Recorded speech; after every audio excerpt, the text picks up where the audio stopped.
Hi, Master Theros here. I wanted to just talk to the parents here for a moment. Listen, I've got 4 kids of my own. They're all grown now, and I've been through the raising the kids process, the process of raising children, and I have helped thousands of parents raise kids here in Indianapolis and in other areas through my martial arts instruction, and I've seen a lot of various methods used in parenting and dealing with disciplinary actions and behavioral problems. And I know that in some cases that taking away a privilege from a child can be very beneficial, particularly if that child's very motivated towards whatever that is you're taking away. But I'd like to caution you about using the martial arts in that matter, in that fashion, and taking that away from them when they are behaving poorly or bringing home poor grades and things of this nature. The reason that I say this is because if you take the children out of the program, then where are they going to get the reinforcement of that behavior?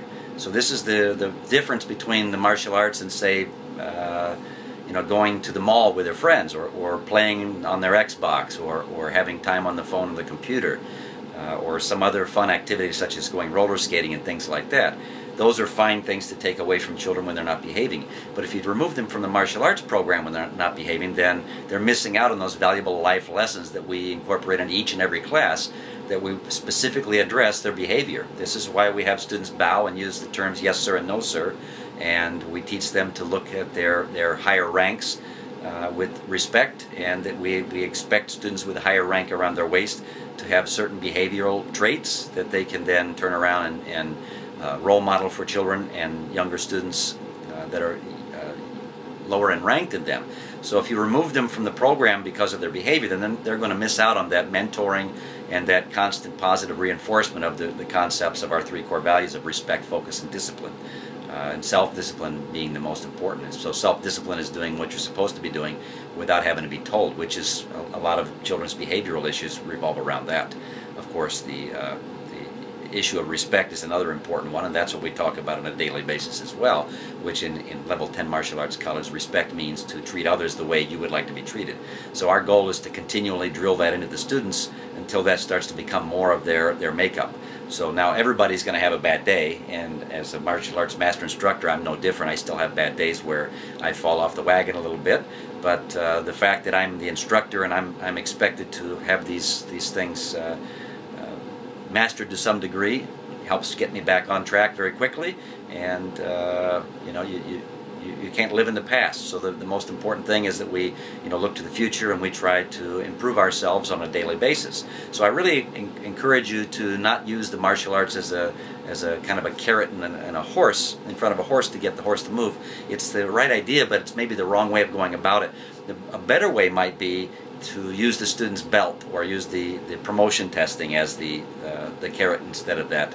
So if the children are not behaving or their grades are falling, that is part of what they have to be doing in order to promote to their next rank. So when you have the child bring the test form home to you to fill it out, you are really the final say on whether they can promote or not.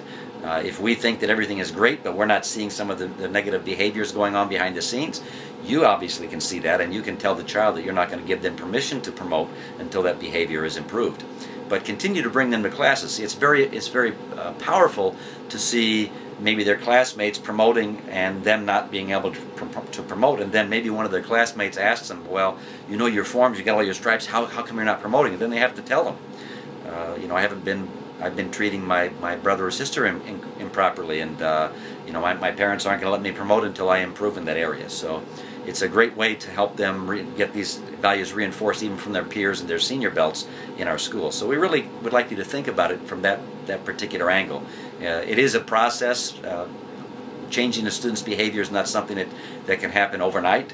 The fact that they respect us and look up to us as role models and mentors is very powerful, and if we are teaching them about how to behave in respect and things like this, they're much more likely to listen to one of our instructors or to listen to me unfortunately, than they are to their own parents, because as a parent, they see you in your moments where you're not on your best behavior, or maybe they see you traipsing through the house in your underwear, or with your hair messed up as you just woke up from sleep or something like that, and so they tend to lose their ability to listen to their parents, because they don't see their parents, on point all the time. So where they generally see us as the instructors on our best behavior at all times, they'll tend to listen to us a little bit more. Just a little suggestion I thought you might like to hear.